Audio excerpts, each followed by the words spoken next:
सम्मान्य सभामुख महोदय, 2/3 करिब बहुमत प्राप्त सरकारले लगातार 3 वर्षसम्म बजेट प्रस्तुत गर्ने अवसर प्राप्त गरेको छ। यो एउटा विरलै अवसर हो र माननीय अर्थमन्त्रीजीले 3 वर्षसम्म यी बजेट प्रस्तुत गर्दै आउनुभएको छ र यो विशिष्ट अवसर प्राप्त गर्नुभएकोमा म उहाँलाई बधाई ज्ञापन गर्न चाहन्छु। हामी सैद्धान्तिक पक्षबारे मात्रै बजेटको कुरा गर्दैछौँ।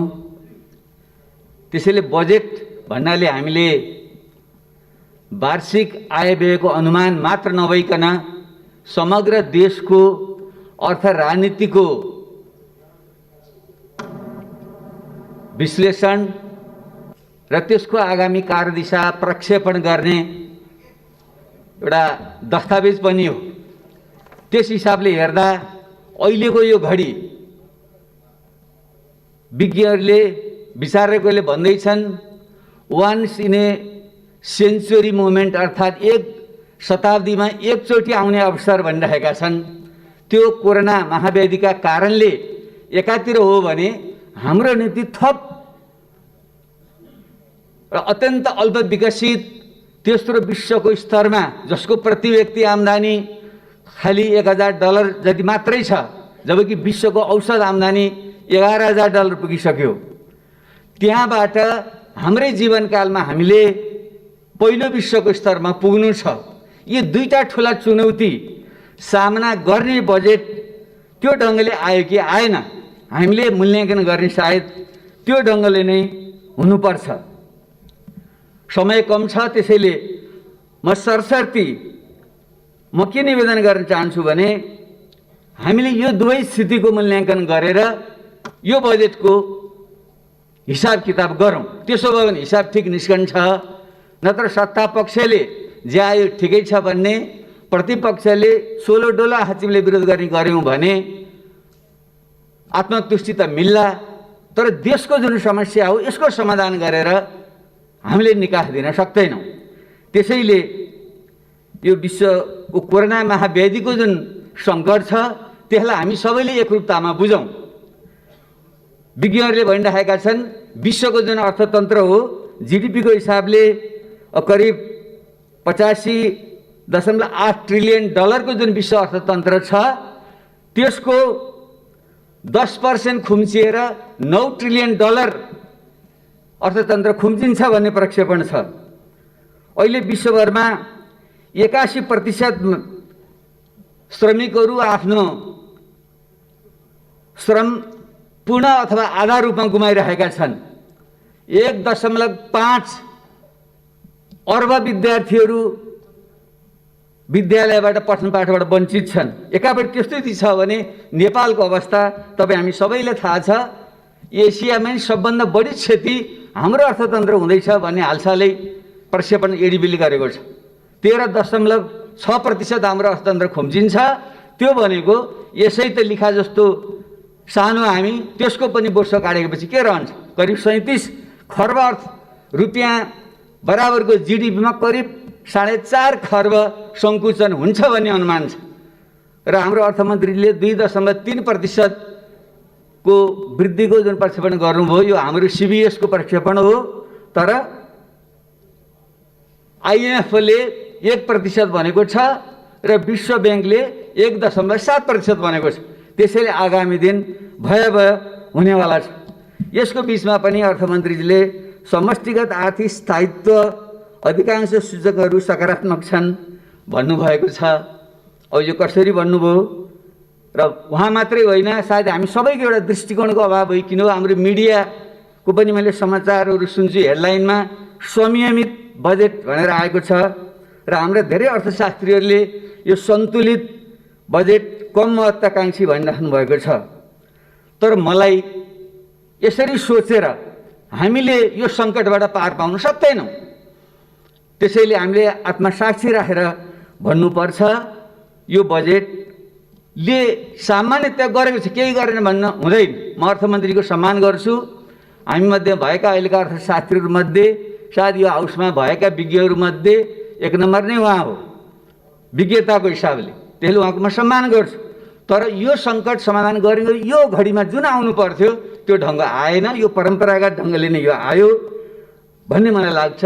हामी ठुलो एउटा जेटको गतिमा उड्नु छ, तर कछुवाको गतिमा सुधारका साथ टालटुलो कुराहरू आएको छ, यो पर्याप्त छैन। त्यसैले यो किन यसरी निरन्तरको बजेट कहाँ कहाँ चुक्यो, म अलिकति सुझावमूलक ढङ्गले अगाडि बढ्न चाहन्छु। पहिलो कुरो त विचारको प्रष्टता हो। हाम्रो समाज कहाँ छ, यो अर्थतन्त्रको स्वरूप के हो भन्ने विषयमा प्रष्टता आउनु पर्यो। कुनै एउटा चाहिँ शब्द जालमा नपरिकन म के भन्न चाहन्छु भने अहिले विश्व नै जुन एउटा पुँजीवादी ग्लोबल क्यापिटलिस्ट सिस्टम पुँजीवादी प्रणालीमा बाँधिएको छ, त्यो भने नेपाल त्यसबाट अछुतो छैन। हामी यो प्रकारको किनारा पुँजीवाद पेरिफेरल क्यापिटलिजमको अवस्थामा छौँ। औपचारिक ढङ्गले विश्व अर्थतन्त्रसँग जोडिएको नेपालको राजनीति उपरि संरचनामा पनि एउटा लोकतान्त्रिक पुँजीवादी परिवर्तन आएको कारणले स्वतःमा पुँजीवाद रूपमा बाहिर त पुँजीवाद छ, तर त्यसको अन्तर्यमा आर्थिक सामाजिक सांस्कृतिक रूपान्तरण त्यो ढङ्गले भएको छैन। त्यसैले यो विकृत छ, परनिर्भर छ।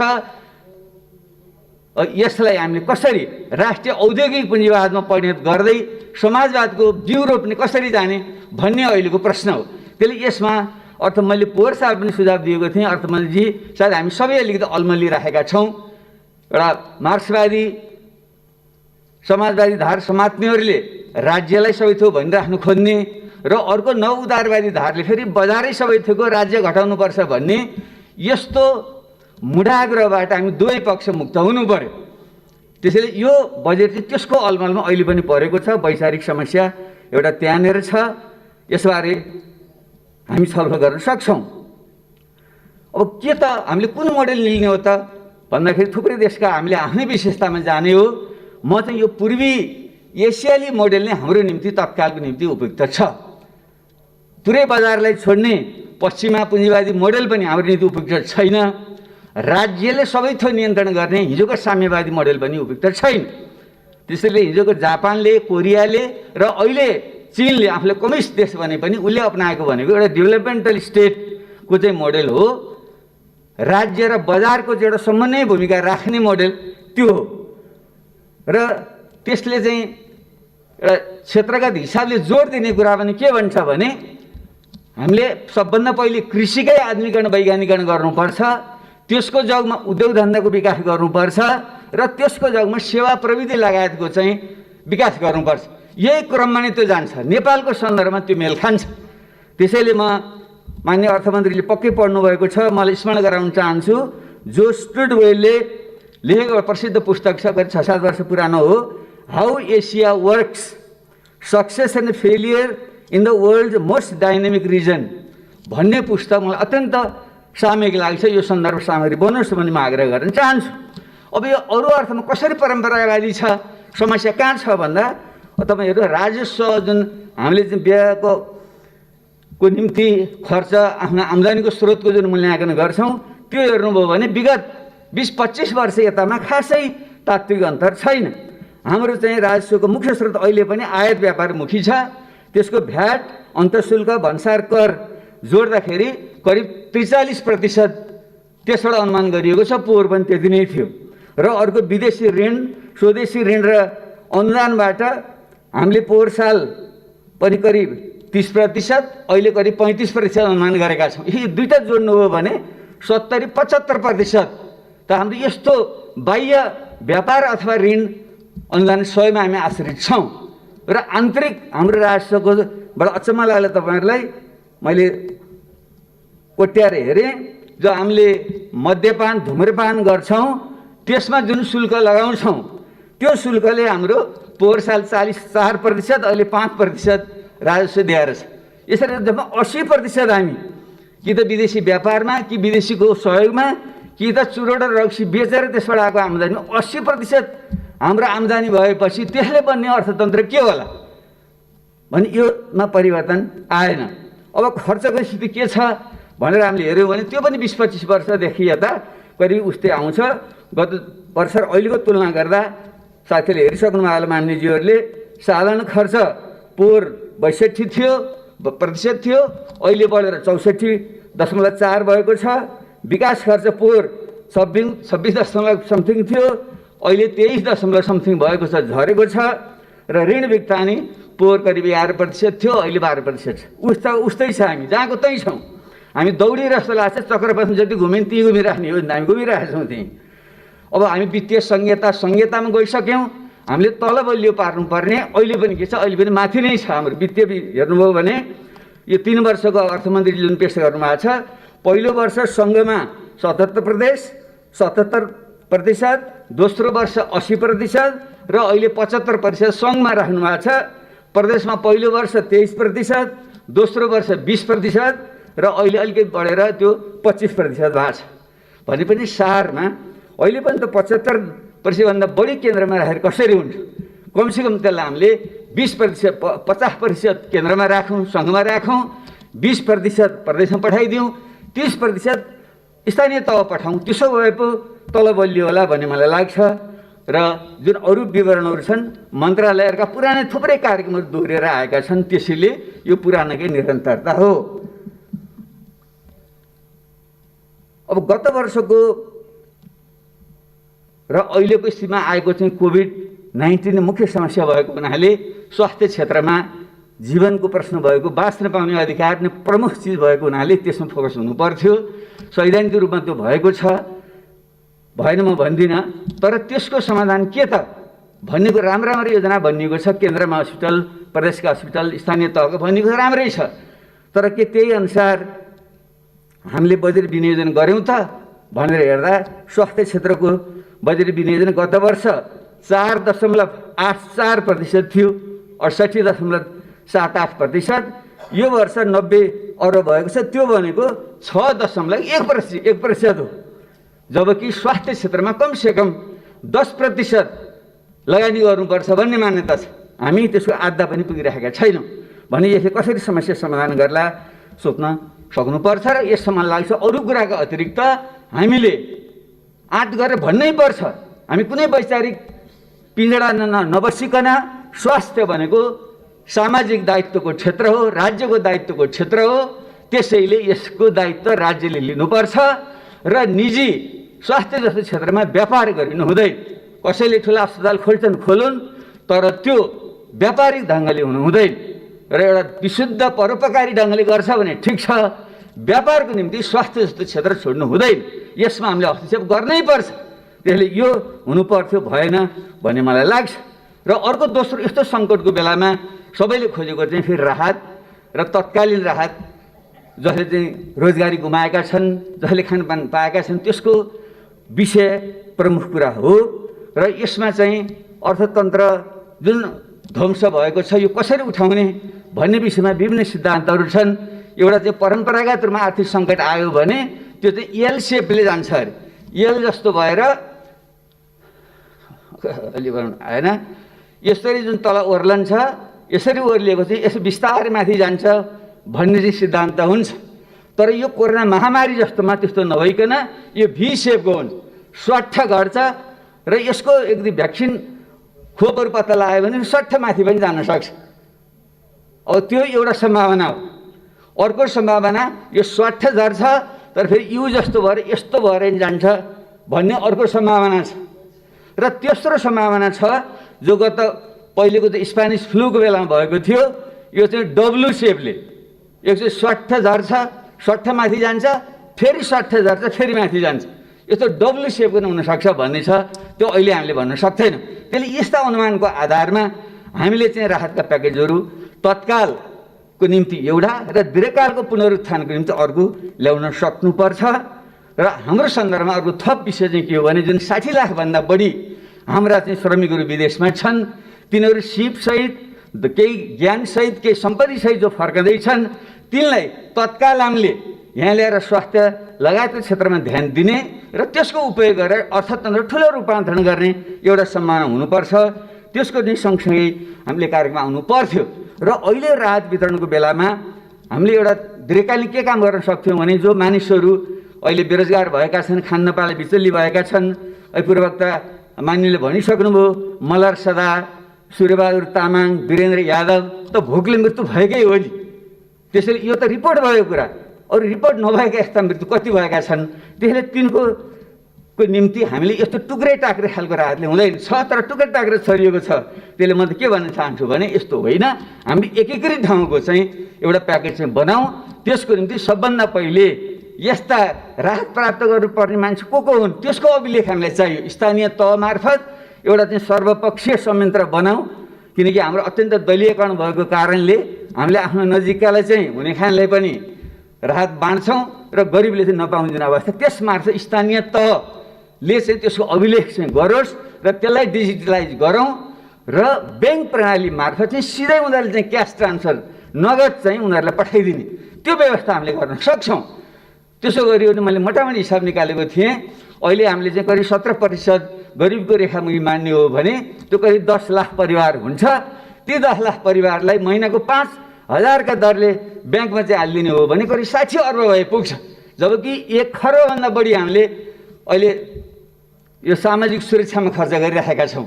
त्यसले त्यसैमा यही रकमभित्रबाट त्यो व्यवस्थापन हुनसक्छ। उदाहरणको निम्ति हामीले वृद्ध भत्ता दिएर मेरो बालाई वृद्ध भत्ता किन चाहियो भने त्यो रोक्न सक्यो भने त अर्को मान्छेले पाउँछ नि। त्यसैले एकीकृत ढङ्गले चाहिँ यसरी चाहिँ एउटा बनाएर हामी जान सक्यौँ भने त्यो हुनसक्छ। त्यसका निम्ति धेरै मोडेलहरू छन्, म अहिले त्यहाँनिर जान चाहिनँ। अब त्यसैले म अब कहाँनिर आउँछु भने अहिले केही सुधार ढङ्गले मलाई समयले बिदा दिँदैछ। त्यसैले मैले केही 5-7वटा 8-10वटा केही पोइन्ट मैले भन्न खोजेको थिएँ। यसको साँच्चै नयाँ ढङ्गले जाने हो भने के गर्ने त? यो राजस्वको अवस्था पनि यस्तो बेहाल छ, हामीले भएको राजस्वलाई ठिक ढङ्गले खर्च गर्न सकेका छैनौँ। यसमा के सुधार गर्ने भन्दा 1 नम्बर त म भन्न चाहन्छु, हामीले सम्पत्तिको अभिलेखीकरण गरौँ। हाम्रो कृषि प्रधान जुन अर्थतन्त्र हो, बाबुबाजीको पालादेखि कति सम्पत्ति हो भने हाम्रो थाहा छैन। त्यसैले त्यसको अभिलेख गरौँ, कम्प्युटराइज गरौँ र सम्पत्ति माथि पनि कर लगाउनुपर्छ हामीले। नत्र त्यसले गर्दा के भइदियो भने जमिन बाँझो राख्ने, अरबौँ मूल्य बराबरको जमिन छ, 1 पैसा ट्याक्स तिर्ने सम्पत्ति गरेर हाम्रो छैन। अनि त्यो त सदुपयोग भएन। अनि विदेशबाट ल्याएको पैसा पनि माथि जमिन किन्छ कि घर बनाउँछ, त्यो घरको पनि हामीले उसले केही पनि कर तिर्नु पर्दैन। जसले व्यवसाय गर्छ त्यहाँ कर तिर्ने, तर सम्पत्ति थुपार्न कर नलाग्ने भने त हाम्रो आफैसँग छैन त। हामीसँग खरबौँ रुपियाँ त यहीँ छ नि। एउटा त्यो गर्नु पर्यो र अर्को सम्पत्ति घोषणा गरौँ। देवेन्द्रराज पाण्डेले अर्थमन्त्री छँदा 47 सालमा अगाडि सार्नुभएको थियो र मैले 65 सालको बजेटमा यो आफै स्वयं घोषणा गरौँ भनेको थिएँ। मैले कानुनी सुरक्षा दिउँ, कालो सेतो नभनौँ एकचोटिलाई, र सबैले सम्पत्तिको अभिलेखन गरौँ र अनि क्रमशः एउटा प्रोग्रेसिभ ट्याक्स हामीले लगाउँ। त्यसो भयो भने हाम्रो राजस्व बढ्छ र यस्तो प्रकारको समस्या रहँदैन। एउटा सुधार यो गरौँ। र दोस्रो सुधार हामीले कृषिमै हामीले आधुनिकीकरण गर्ने सब भन्यौँ। कतिपय राम्रै कुरा आएका छन्। कृषि मन्त्री पनि युवा हुनुहुन्छ, निकै जाँगरिलो मान्छे पनि हुनुहुन्छ, धेरै अपेक्षा पनि गरिएको हो। तर धेरै कुरा राम्रो आए, तर गाँठी कुरा चाहिँ आएन, मुख्य कुरा आएन। हाम्रो गाउँहरू त हजुरबाले सुनाउनुहुन्थ्यो, गरिबको घरमा कोही पाहुना आयो भने बुढाले भन्थे, बुढी ओछिन्ला त लाला भन्दाखेरि बुढीले भन्थिन् अरे दौरा आफू लाउने के को ओछिन्लाउ भन्थिन् अरे उसले। भने किसानले त पहिले त जमिन चाहियो नि, जमिन हामी बाँझो राखेका छौँ। हाम्रो चाहिँ 100औँ बिघा हुने मान्छे तपाईँ हामीमध्येकै जमिन त्यतिखेर गएको छ। अनि त्यसको सदुपयोग गर्ने मान्छेले त्यो दिन परेन। त्यसैले यो प्राकृतिक साधन स्रोत, पानी, जमिन, जङ्गल लगायतका जुन प्राकृतिक साधन स्रोत हुन्, यसलाई एउटै झड्कामा हामीले राष्ट्रियकरण गरौँ अथवा समुदायिकरण गरौँ र व्यक्तिलाई भोगाधिकार दिउँ। यो सुधार नगरेसम्म कृषि क्रान्ति हुँदैन, जति गराए पनि हुँदैन। यो मैले भन्न चाहेँ। तेस्रो कुरा, शिक्षा र स्वास्थ्य राज्यले नै दायित्व लिनुपर्छ र त्यसमा सुधार गर्नुपर्छ। गुणस्तरीय शिक्षा नदिएसम्म हाम्रो कम्पेटिभ एडभान्टेज तुलनात्मक लाभको क्षेत्र भनेको जनशक्ति नै हो, जसको चाहिँ मेडियन आयु 23 वर्ष नेपालीहरूको भने यो युवा 10-20 वर्ष मात्रै, 10-15 वर्ष मात्रै यो एडभान्टेज हामीसँग रहन्छ। त्यसैले त्यसलाई गुणस्तरीय प्राविधिक शिक्षा दिउँ र तिनीहरूलाई पुँजीको व्यवस्था गरिदिउँ, बजारको व्यवस्था गरिदिउँ र अनि तिनीहरूलाई लगाउँ। त्यही शिक्षा र स्वास्थ्यको दायित्व पूर्ण रूपले राज्यले लियोस्। र अहिले जुन सुधारको कुरा गरिएको छ, यो निजी विद्यालयलाई सार्वजनिक विद्यालयहरू विचार गरेर यस्तो आवाजदारी कुरा गरेर हुन्छ, यस्तो लाजमर्दो कुरा गरेर हुन्छ, हामीले हुँदैन। हामी सबैले भन्नुपर्छ, जो शिक्षा संस्था चलाउने साथीहरू पनि यहाँ हुनुहुन्छ, मेरो आग्रह छ मुनाफाको निम्ति नचलाउनु, शिक्षा र स्वास्थ्यमा मुनाफाको निम्ति लगानी नगर्नुहोस्, कृषिमा गर्नुहोस्, पर्यटन गर्नुहोस्, उद्योगमा गर्नुहोस्, सेवामा गर्नुहोस्, त्यहाँ जति सुविधा चाहिन्छ राज्यले दिन्छ।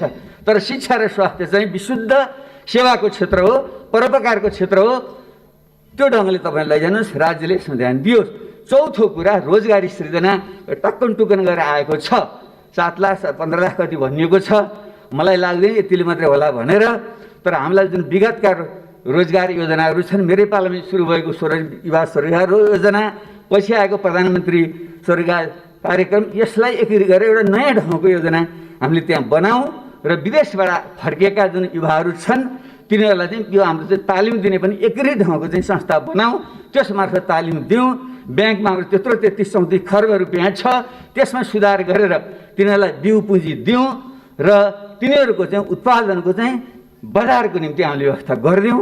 त्यसको निम्ति सुरक्षा दिनैपर्छ। केही सानसानो कुरा यहाँ आएको छ, त्योभन्दा पनि के भन्न चाहन्छु भने भारतसँगको जुन व्यापार सन्धि छ त्यसमा जुन पारस्परिकताको कुरा गरिएको छ, हामीले उहाँहरूसँग कुरा गरेर हाम्रो जस्तो कमजोर देशले पारस्परिक रूपमा प्रतिस्पर्धा गर्न सक्दैन, गएर पारस्परिकताको आधारमा हामीलाई सुविधा दिनुपर्छ भन्ने कुरा राखौँ र अन्य पनि WTOले दिएका जुन सुविधा छन् त्यसो हुन सक्यो भने हाम्रो बजारको सुरक्षा हुन्छ र युवाहरू चाहिँ एउटा स्वरोजगारीमा लाग्छन्।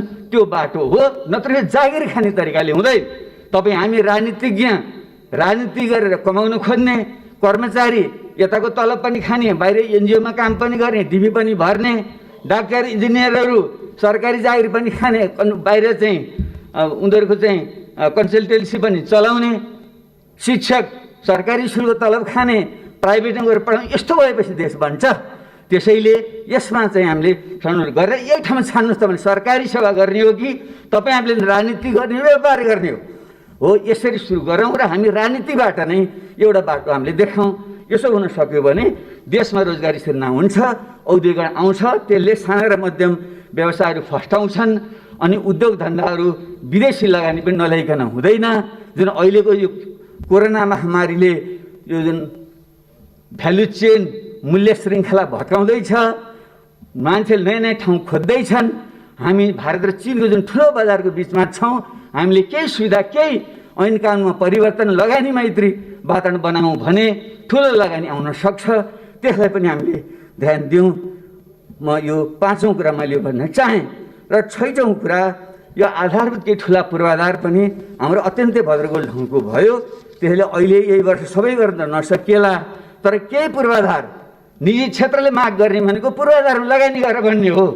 तर यो बढी भयो बजेट भन्न हुँदैन, बजेट कम हो। यो ठिक छ, यसलाई कसरी बढाउनु सोचौँ, म सुझाव दिँदैछु मैले। तर पूर्वाधार बाटो, बिजुली, पानी लगायतका चाहिँ सञ्चार लगायतको पूर्वाधार नभइकन यो देशभित्रको निजी क्षेत्र नि फस्टाउँदैन, बाहिरको पनि आउँदैन। त्यसैले यसको एउटा मास्टर प्लानै हामीले बनाऊँ र केन्द्रले एउटा गाइडलाइन दियोस् र प्रदेश र स्थानीय तहले आफ्नो विशेषतामा त्यहाँका भौतिक पूर्वाधारहरू विकास गरौँ। त्यसो भने हुन्छ। र काठमाडौँ उपत्यका जस्तो काठमाडौँ, ललितपुर, भक्तपुर, कीर्तिपुर, ठिमी लगायत यस्तो सांस्कृतिक सम्पदा भएको ठाउँ हामीले बर्बाद गर्दैछौँ। त्यसले अब यहाँ काठमाडौँमा फेरि नयाँ सहर बसाल्ने होइन। हामीले फास्ट ट्र्याक बरु छिटो बनाऊँ र त्यसको भने कनेक्सन चाहिँ उता हेटौँडा उतापट्टि सहर छ, यहाँ जुन 4वटा सहर बनाउने भन्ने कुरा छ त्यो गर्नु भएन। यो खोकना बुङमतीका केही साथीहरूले आएर अस्ति मलाई एउटा चाहिँ जानकारी दिएर जानुभयो र त्यहाँ चाहिँ फास्ट ट्र्याक पनि त्यहीँबाट सुरु हुने, बागमती करिडोर त्यहीँबाट सुरु हुने, बाह्य चक्रपथ त्यहीँबाट सुरु हुने, 132 केबी लाइन त्यहीँबाट जाने, स्मार्ट सिटी त्यहीँ बनाउने भएपछि बुङमती जस्तो चाहिँ एउटा ऐतिहासिक ठाउँ त्यहाँ के हुन्छ। त्यसैले यसलाई चाहिँ हामीले यो विकास र संरक्षणको चाहिँ एउटा सन्तुलन मिलाऊँ। काठमाडौँमा अब बढी सहर बसाल्ने काम हामीले चाहिँ नगरौँ। यो ढङ्गले चाहिँ हामी जाउँ, पूर्वाधारमा यसै ध्यान पुगोस् भन्ने म आग्रह गर्न चाहन्छु। र त्यसपछि अर्को एकीकृत सामाजिक सुरक्षा प्रणालीको कुरा हो, मैले भनिसकेँ। यो नोबेल पुरस्कार विजेता दम्पति जो बनर्जी र डुफ्लोले एउटा मोडल तयार गर्नुभएको छ। उहाँले युबिआई भन्नुहुन्छ, युनिभर्सल अल्ट्रा बेसिक इन्कम। एउटा युनिभर्सल बेसिक इन्कम सबैलाई आधारभूत आम्दानी दिने भने त विकसित देश फिनल्यान्ड लगायतमा आएको छ। तर हाम्रो जस्तो देशमा त्यसलाई सुधार गरेर जो न्यूनतम जीविकाको निम्ति आवश्यक हुन्छ त्यसको हिसाब गरेर त्यो चाहिँ हामी सबैलाई ब्याङ्क च्यानलमा दिने व्यवस्था चाहिँ हामीले गरौँ। त्यसो नगरेसम्म यो टुक्रा टाक्री बाँडेर हुँदैन। पाउनु पर्ने पाइरहेको छैन। खास गरी दलित, महिला, जनजाति, मुस्लिम, अरू जति जुन गरिबीको रेखामुनि जुन बढी छन्, श्रमिकहरू, साना किसानहरू, तिनले त्यो पाउन सक्दैनन्। र मुख्य रूपमा हामीले चाहिँ यो चाहिँ यसको सुधारहरू गर्दा एउटा सुधार हामीले गर्नुपर्ने क्षेत्र भनेको यो हाम्रो जुन जातपात प्रथा छ, पछि दलित भनेर हेप्ने वर्गीकरण गर्ने जुन वर्णाश्रम प्रथा छ, त्यो भएसम्म सामाजिक न्याय पनि हुँदैन। र वर्णाश्रम व्यवस्थालाई हामीले नफेरेसम्म हाम्रो चाहिँ श्रम गर्ने संस्कार पनि आउँदैन। अलिकति पढे लेखा पाउनु भने नि हामी जस्ता मान्छे श्रम गर्न हुन्न भनेर हामी बस्ने, उपदेश दिएर हामी बस्ने। क्षेत्रीहरू कुनै बेला लडाइँ लड्थ्यो होला, राज्य विस्तारमा अहिले त्यो काम छैन, उनीहरू पनि लडाइँ भन्ने अर्कोले गरेर खाएर बस्ने। अब जुन वैश्यहरू भनेको बन्द व्यापार त थोरै मान्छेले गर्छ, हिजो थोरै थियो र बन्द व्यापार गर्छ, सबैले बन्द व्यापार गरे पनि पुग्दैन, त्यो वैश्य भनेर पनि पुग्दैन। अनि जो गरियो श्रम गरियो सिप भएको हो त्यसलाई चाहिँ दलित भनेर अनि हेपेपछि अनि विकास हुन्छ। त्यसले मेरो त एउटा प्रस्ताव छ। दलित शब्द प्रयोग न अरू के गरौँ भन्नुहुन्थ्यो साथीहरूले, विवाद भयो। मेरो त एउटा प्रस्ताव यो छलफलकै निम्ति तपाईँ हामी सबैले दलित नाम राखिदिउँ न। बाबुराम भट्टराई कामी भन्ने किन नहुने? काम गर्ने मान्छे कामी भन्ने किन गर्नु नगर्ने? एउटा विश्वकर्मा लेखौँ, कामी लेखौँ, हामी सबैले थर बदलिउँ त। त्यसो भए बरु बराबर भइन्छ। नत्र दलित माथिको जुन भर्खरै रुकुममा भयो, यो त परिकल्पना गर्न पनि सकिँदैन। त्यत्रो क्रान्तिको आधार इलाकामा त्यत्रो प्रतिक्रान्तिहरू हरकत हुन्छ भने देश कहाँ गइरहेछ?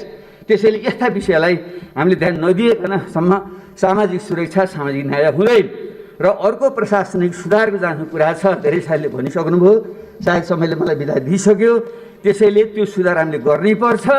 र म भन्छु अहिलेको यो कर्मचारी तन्त्र, यो सोपान क्रममा आधारित कर्मचारी यन्त्र रहेछ हुँदैन। एउटै झट्का हामीले किन भत्काउन सक्दैनौँ? र कर्मचारी साथीहरू पनि आग्रह छ, तपाईँहरू त पढे लेखेका मान्छे, ज्ञानी मान्छेहरू हुनुहुन्छ, देश विदेश घुमेर आउनुभएको छ। मान्छे यो कर्मचारी यति ठुलो तन्त्र किन पाल्नु पर्यो? हामीले 50,000 केन्द्रमा कर्मचारी किन चाहियो? उहाँ तल मान्छे पुगिरहेको छैन, जाँदैन, अनै बाहना गरेर जाँदैन। त्यसैले यो कर्मचारी यन्त्रलाई भत्काइदिउँ र यसको पुनर्संरचना गरौँ र यसको सङ्ख्या घटाउँ। त्यसरी नै हाम्रो सुरक्षा क्षेत्रलाई पनि हामीले गुणस्तर बढाउँ। हाम्रो सेना, प्रहरी र हाम्रो सशस्त्र प्रहरीको तर सङ्ख्या घटाउँ। त्यसो गरेर सुधार गर्न सकिन्छ। र सार्वजनिक खर्च पुनर्लाभन आएको जुन प्रतिवेदन छ त्यसलाई चाहिँ हामीले कार्यान्वयन गरौँ। त्यसो हुन सक्यो भने हामीले जुन खर्च गर्न नसक्ने भन्ने हाम्रो क्षमता छ त्यो वृद्धि हुन्छ। त्यतापट्टि हामीले ध्यान दिउँ। र सँगसँगै यो बजेटमा यो केही दुईवटा कुरा कमजोरी भएकै छ। यो सांसद विकास कोषले साह्रै लज्जित बनायो। यो 6 करोड थियो, अहिले त सायद 4 करोड कतिमा झन् किन चाहियो यो? मैले त पहिले पनि सार्वजनिक भने, तपाईँ हामी सबैले एकमतले भनौँ हामीलाई समानुपाती विकास चाहिन्छ। यो 165 जुन निर्वाचन क्षेत्र छन् तिनको समानुपाती विकास गर्नको निम्ति कति सकिन्छ? 1 अर्ब अथवा कमसेकम 50 करोड सकिन्छ, पक्कै सकिन्छ। किन म पनि अर्थमन्त्री भएर चलाएको मान्छे, त्यो भनेको त करिब 1.5 खरब जति रुपियाँ हो, किन सक्दैन? त्यसले त्यसबारे 1-2 महिना पहिले नै, बजेटभन्दा 1-2 महिना पहिले सम्बन्धित क्षेत्रका सबै सांसदहरू, प्रत्यक्ष र समानुपाती सांसदहरू, उहाँले जनता स्थानीय तहसम्म, स्थानीय तहमा पनि सल्लाह गरेर त्यहाँ पूर्वाधार केन्द्रित शिक्षा, स्वास्थ्य र भौतिक पूर्वाधार केन्द्रित चाहिँ प्रोग्रामहरू बनाएर दिउँ र बजेटमै जान्छ, सरकारी संयन्त्रमार्फत कार्यान्वयन हुन्छ। अनि हामीले छुट्टै यस्तो चाहिँ लिनु हुँदैन। त्यसैले यसमा एउटा सहमति बनाऊ, त्यो माग गरौँ। समानुपाती हुनुपर्छ, नत्र केही ठाउँमा चाहिँ अर्बौँ रुपियाँ खर्च हुने, कुनै क्षेत्रमा चाहिँ रातो किताबमै नपर्ने। पोहोर सालमा हेर्दाखेरि 20-25वटा निर्वाचन क्षेत्रमा एउटा योजना पनि रातो किताबमा परेर त्यस्तो हुनु हुँदैन र यसलाई सुझाउनै पर्छ। अर्को किताबको कर, ज्ञानमाथि कर लाउनु हुँदैन। मान्य अर्थमन्त्रीज्यू, तपाईँ पनि बडो एउटा विद्वान व्यक्ति त हुनुहुन्छ, यो चाहिँ मिलेन, जति जे तर्क गर्दा नि मिल्दैन। किताबमाथिको त कर खारेज गर्नै पर्छ हामी। यतापट्टि तपाईँको ध्यान पुगोस्। र विद्युतले चल्ने गाडी पूर्वकता मान्यले भनिसक्नुभयो, यो पनि उल्टो दिशाको यात्रा भयो। हामीले जब हामीले विद्युत उत्पादन गर्दैछौँ, खपत भइरहेको छैन भनिरहेका छौँ भने त्यसको प्रवर्धन हामीले गर्नै पर्छ। र आर्थिक हिसाबले पनि, नत्र भने हामीले त्यत्रो इन्धनमा खर्च गर्नु परेको छ, त्यो बचत हुन्छ र पर्यावरणीय हिसाबले पनि दिगो विकास हुन्छ। यसलाई हामीले चाहिँ सच्याउँ। म यो आग्रह गर्न चाहेँ। र अब अन्त्यमा यो संहिताको विषय त अत्यन्त मार्मिक ढङ्गले पूर्ववक्ता मान्यले राख्नुभयो। यसमा हामीले गम्भीरतापूर्वक लिनै पर्छ। हामी संहिता त्यत्तिकै गएको होइन, जनताको रगत पसिनाबाट संहिता आएको हो र देशको आवश्यकताले ल्याएको। यो देशको जुन जातीय क्षेत्रीय विविधता छ त्यसलाई सम्बोधन गर्न, जुन असमान विकास छ त्यसलाई सम्बोधन गर्न आएको हो। त्यसैले यसलाई गम्भीर ढङ्गले कारण गरौँ। यसका अपूर्णताहरू छन्, त्यो अपूर्णतालाई संविधान संशोधन गरेर हामीले चाहिँ पुरा गरौँ। र सँगसँगै म एउटा कुरा फेरि पनि मैले पटक पटक भनेको छु, स्वास्थ्य उसमा परेको छ नि त बजेटमा, तर पूर्णता भएन। हामीले यस्तो गर्नु भएन। शान्ति सम्झौता भएको 14 वर्ष भइसक्यो, अहिलेसम्म पनि त्यो फेरि गरिनै छ। प्रत्येक वर्ष हामीले जस्तो त्यो नबनाउँ। हामीले त्यो टिआरसी र बेपत्ता सम्बन्धी आयोगको काम टुङ्गो लगाएर तिनीहरूको पनि समस्या हामीले चाहिँ हल गरौँ। र अन्त्यमा हाम्रो परराष्ट्र मन्त्रीजीलाई मैले देखिरहेको छैन। हाम्रो देशको साँच्चै नै विकास गर्ने हो भने अब हामीले भारत र चीन बिचको जुन हाम्रो अवस्थिति छ, चीनको पहिलो अर्थतन्त्र हुँदैछ, भारत तेस्रो अर्थतन्त्र हुँदै, यसको बिचमा रहेर हाम्रो भूराजनीतिलाई सन्तुलन गर्न नसकेसम्म हुँदैन। एकापट्टि हाम्रो भौगोलिक अखण्डता, सार्वभौमसत्ता, स्वाधीनताको रक्षा गर्नु छ। यो भूखण्डकै सबभन्दा पुरानो राज्य हुनाले त्यसमा हाम्रो गर्व छ, नेपालीत्वमाथि हामी सबै गर्व छ। तर यसलाई चाहिँ हामीले साँच्चै रक्षा गर्ने हो भने एउटा त यो भूराजनीतिको सन्तुलन मिलाउने स्पष्ट नीति हामीले एउटा बनाऊँ। र यसको निम्ति म फेरि पनि एउटा रेफरेन्स मैले दिन चाहन्छु। आजै मैले पढेँ यो ज्यारेड डायमन्डको किताब अपहिभल भन्ने उनले लेखेका छन्। र त्यस upheaval how nations cope with crisis in change भनेर 7वटा देशहरू, America, Japan, Germany, Finland, Chile, Australia लगायतका देशहरूले कसरी आफ्नो सङ्कटबाट पार गरेर आफ्नो देशलाई अगाडि बढाए भनेका छन्। तीमध्ये फिनल्यान्ड जस्तो अमेरिकाको यो रुसको चाहिँ पुरै अर्धउपनिवेशजस्तो भएर बस्यो। दोस्रो विश्वयुद्धमा को ताका त्यति बेला स्टालिनले झन्डै त्यसलाई खाइसकेका थिए। त्यति बेला जुन बुद्धि पुर्याएर तिनीहरूले स्टालिनसँग पनि एउटा राम्रो सम्बन्ध राखेर, पश्चिमाहरूसँग राम्रो सम्बन्ध राखेर जसरी आफ्नो स्वाधीनताको रक्षा गरे, त्यो मोडेल हाम्रो अत्यन्तै काम लाग्ने मैले देखिरहेको छु। त्यसैले यो ढङ्गले जाउँ। अहिले हाम्रो जुन लिपुले, कालापानी लगायतको क्षेत्रको सुगौली सन्धिले हामीले दिएको हाम्रो भूभाग हो, त्यसमा कुनै विवाद छैन। आमा र मातृभूमि प्रतिको लोयल्टी नहुने मान्छे हुँदैन। त्यसैले त्यसमाथि हामीले शङ्का गर्नु हुँदैन। हाम्रा एउटै आमाका सन्तान मध्ये कोहीले आमालाई बढी माया गर्छ, म चाहिँ बढी गर्छु, भाइ बहिनीले गर्दैनन् भन्न मैले ठाने भने बुझ्नुपर्छ मेरो नियत खराब छ। मैले अंश बन्नमा हेराफेरि गर्दैछु। त्यस्तै एउटै देशका विभिन्न जाति समुदायमध्ये एउटा देशभक्त अर्को देशद्रोही भन्न थाल्यौँ भने त्यहाँ बुझ्नुपर्छ। त्यहाँ पनि राष्ट्रिय भागबन्डाको कुरा, उसको अधिकारको भागबन्ड, पहिचानको भागबन्डको कुरामा झेल हुँदैछ भनेर हामीले बुझ्नुपर्छ। हामी सबै देशभक्त हौँ। त्यसैले यस्तो विषयमा हामीले साझा सहमति बनाएर जुन नक्सा जारी भएको छ त्यो पहिले हुनुपर्थ्यो, ढिलै भए पनि भयो। अब त्यसको बारे हामीले हाम्रो चाहिँ जो संविधान संशोधन गरेर यसलाई वैधानिकता दिँदैछौँ, त्यसलाई हामी सबैले सर्वसम्मतिले पारित गर्ने वातावरण बनाऊँ। त्यसको निम्ति सबैको विश्वास लिउँ। खास गरी हाम्रो सीमा रक्षा गरेर बस्ने हाम्रा मधेसी थारू, दक्षिणका पूर्वका हाम्रा राई लिम्बूहरू, पश्चिमका खस, उत्तरका हाम्रा भोटे लामाहरू, उहाँहरू सबैलाई सम्मान दिएर उहाँको सबै सहभागितामा यो संविधान संशोधन गरेर पूर्णता दिउँ। त्यसो भने त्यो शान्ति हुन्छ। यिनै शब्दका साथ म यहाँहरूलाई आग्रह गर्न चाहन्छु, अब यो कुमिलाको अथवा कछुवाको गतिले हुँदैन। हामीले एउटा तीव्र टेकअफ गर्नु छ। तपाईँ हामीले सबैलाई थाहा छ, हवाईजहाज उड्दाखेरि जब सुरुमा गुण छ 240 देखि 285 किलोमिटर प्रति घन्टाको वेगमा कुदेपछि मात्रै त्यहाँ टेकअफ हुन्छ, उडान भर्छ। त्यसले हाम्रो अर्थतन्त्रलाई पनि त्यसरी उडान भर्ने हो भने हामीले साहस गर्नै पर्छ। हाम्रो शास्त्रमा पनि भनिएको छ, प्रारब्धते नखलु विघ्न भएन निचै, प्रारब्ध विघ्न विहता विरमन्ति मध्य, विघ्नै पुनः पुनरपि प्रतिहन्यमाना, प्रारब्ध उत्तम जना न परित्यजन्ति। अर्थात् जो सामान्य मान्छे हो ऊ चाहिँ विघ्न बाधाको डरले कामै सुरु गर्दैन। जो मध्यम खालको मान्छे हो ऊ चाहिँ अलिकति काम सुरु गर्छ, विघ्न बाधा आएपछि छोडिदिन्छ। तर जो उत्तम मान्छे हो जतिसुकै विघ्न बाधा आउँदा पनि त्यसलाई पूर्णतामा पुर्याएर छोड्छ। त्यसैले आज हामीलाई त्यस्तो साथ, त्यस्तो सोच चाहिएको छ। र सत्य सोही कुरा गर्दा आक्षेप आउँछ, गालीगलौज हुन्छ, तर त्यसमा डराउनु हुँदैन। प्लेटोले भनेका थिए, no one is more hated than you who speak the truth. त्यो मान्छे जति गाली गलौजहरू कसैले पनि खाँदैन जसले सत्य वचन बोल्छ। सत्य बोल्ने, सत्य काम गर्ने हिम्मत गरौँ, देश बन्छ। धन्यवाद।